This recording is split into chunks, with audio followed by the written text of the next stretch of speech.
দেখতে দেখতে কেটে যায় সময়, দেখতে দেখতে কেটে যায় মাস, কেটে যায় বছরের পর বছর। ঠিক তারই ধারাবাহিকতায় আমরা ৫টি বৎসর এই বিদ্যালয়ে লেখাপড়া করেছি। আজ আমাদের এখান থেকে চলে যাবার পালা। আজ আমাদের উন্নতির আরেকটি শিখরে ওঠার পালা। এজন্যই চলে যেতে হবে তারই আয়োজনে আজকের আয়োজন, বিদায়ী আয়োজন, বিদায়ী অনুষ্ঠান। আর আমরা হলাম আজকের বিদায়ের অতিথি, যারা আজকে বিদায় নিয়ে চলে যাচ্ছি। উপস্থিত আজকের বিদায়ী অনুষ্ঠানের সম্মানিত সভাপতি সাহেব, উপস্থিত আছেন অত্র বিদ্যালয়ের আমার প্রাণপ্রিয় স্বনামধন্য প্রধান শিক্ষক সাহেব, উপস্থিত আছেন আজকের অনুষ্ঠানের প্রধান অতিথি সাহেব, উপস্থিত আমার শ্রদ্ধাভাজন এবং জ্ঞান গড়ার কারিগর, জাতি গড়ার কারিগর সমস্ত শিক্ষক শিক্ষিকা মণ্ডলী, উপস্থিত আছেন অভিভাবক মণ্ডলী, উপস্থিত এলাকাবাসী এবং সর্বোপরি উপস্থিত আছেন অত্র বিদ্যালয়ের সমস্ত ছাত্রছাত্রী ভাই ও বোনেরা এবং আমার সহপাঠী ভাই ও বোনেরা, যারা আমার মতো আজকে দুঃখী, আমার মতো সবাই বিদায় নিয়ে চলে যাবে, সেই সকল বন্ধুরা, সকলের প্রতি রইল আমার বিদায়ী শুভেচ্ছা এবং সালাম। আসসালামু আলাইকুম।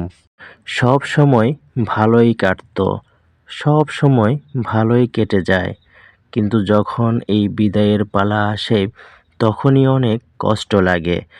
আমরাও তিলে তিলে আমাদের বড় ভাই বোনদেরকে বিদায় দিয়েছি।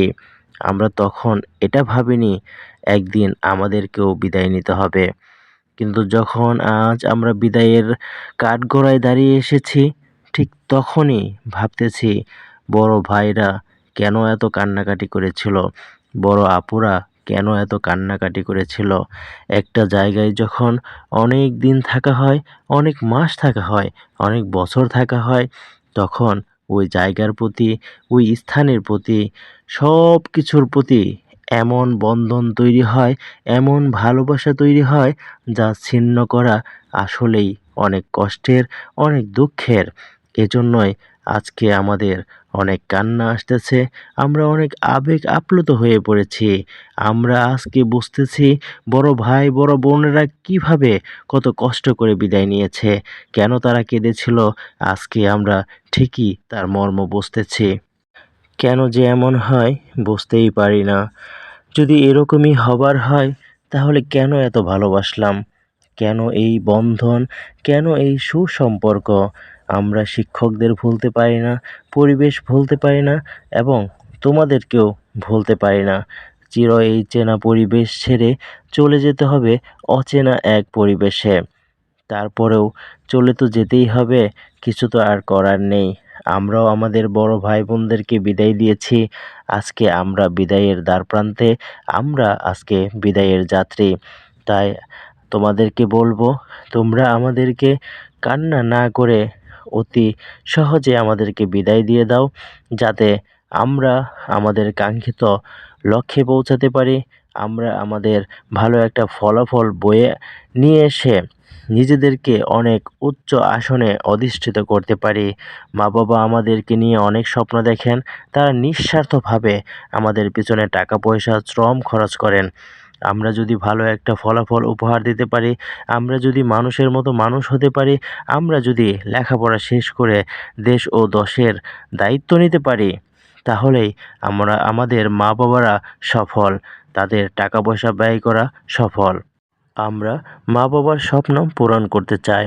আমাদের নিয়ে হাজারো স্বপ্ন আমাদের আত্মীয় স্বজন প্রতিবেশীর, তারা চায় আমরা যেন ভালো কিছু করি, আমরা যেন সমাজটাকে শিক্ষিত সমাজ হিসেবে গঠিত করি। আমাদের কাছে তোমাদের যে চাওয়া, আমরা তা একদিন নিশ্চয়ই পূরণ করব। সেই পূরণের পথেই আমরা একটি বিদায় নিয়ে আরেকটি ধাপে চলে যাচ্ছি। যদিও আমাদের অনেক কষ্ট হচ্ছে, কিন্তু তোমাদের দেওয়া পরামর্শ, তোমাদের দেওয়া আদেশ আমাদের তো পালন করতেই হবে। আমাদের তো লক্ষ্য অনেক বহুদূর, এজন্যই সামনে এগিয়ে যেতে হবে। সমস্ত শিক্ষক শিক্ষিকা মণ্ডলী, আমি দীর্ঘ 5টি বছর, শুধু আমি না, আমরা সবাই দীর্ঘ 5টি বৎসর আপনাদের এই বিদ্যালয়ে লেখাপড়া করেছি। আপনারা আমাদের সযত্নে বড় করেছেন। কোনো কিছু না বুঝলে অতি সহজে সুন্দর উপায় বের করে আমাদেরকে বুঝিয়েছেন। আপনারা সবসময় আমাদেরকে পরামর্শ দিয়েছেন, আমরা যেন ভালো কিছু করি। এই কাজ করলে ভালো হবে, এই কাজ করলে মন্দ হবে। সবকিছু আমাদেরকে হাতে ধরিয়ে ধরিয়ে শিখিয়েছেন। আপনাদের অবদান আমরা কেন, পৃথিবীর কেউই কখনোই পরিশোধ করতে পারবে না। আপনাদের অবদান অসীম। তাই বলবো, আপনারা আমাদের জন্য শুধু দোয়া করবেন, যেন আপনাদের কষ্ট বৃথা না যায়, আপনাদের কষ্ট যাতে সফল হয়। আপনারা আমাদেরকে যা শিখিয়েছেন তাই নিয়ে আমরা সামনের দিকে এগিয়ে যাব ইনশাআল্লাহ। আপনারা শুধু আমাদের জন্য দোয়া করবেন। সকল ছাত্রছাত্রী ভাই ও বোনেরা, তোমাদের সাথেও দীর্ঘ 5টি বছর ছিলাম। চলতি পথে হয়তো তোমাদের সাথে অনেক খারাপ আচরণ করেছি, অনেক সময় ধমক দিয়েছি।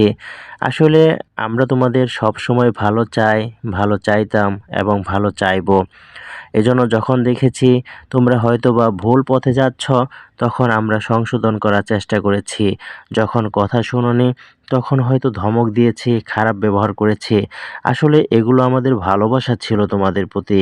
তোমরা এটাকে অন্যভাবে নিবে না। তারপরেও যদি তোমরা মনে কষ্ট পেয়ে থাকো, আমাদের আজকের এই বিদায়ের বেলায় এগুলো আর মনে না রেখে আমাদেরকে মাফ করে দিও। আমরা সামনের দিকে যাচ্ছি, একদিন তোমাদেরকেও আসতে হবে, তোমাদেরকেও ঠিক সামনে এগিয়ে যেতে হবে। একটা কথা মনে রেখো, সকলের দোয়া, টিচারদের দোয়া যদি তোমাদের সাথে থাকে, ইভেন মা-বাবার দোয়া যদি তোমাদের সাথে থাকে, তাহলে তোমরা সফল হবেই হবে ইনশাআল্লাহ। যারা আমার বক্তব্য শুনলেন, যারা আমার কথা মনোযোগ সহকারে শুনলেন, আমার কথায় যদি ভুল ত্রুটি হয়ে থাকে, তাহলে আপনারা ক্ষমা সুন্দর দৃষ্টিতে দেখবেন।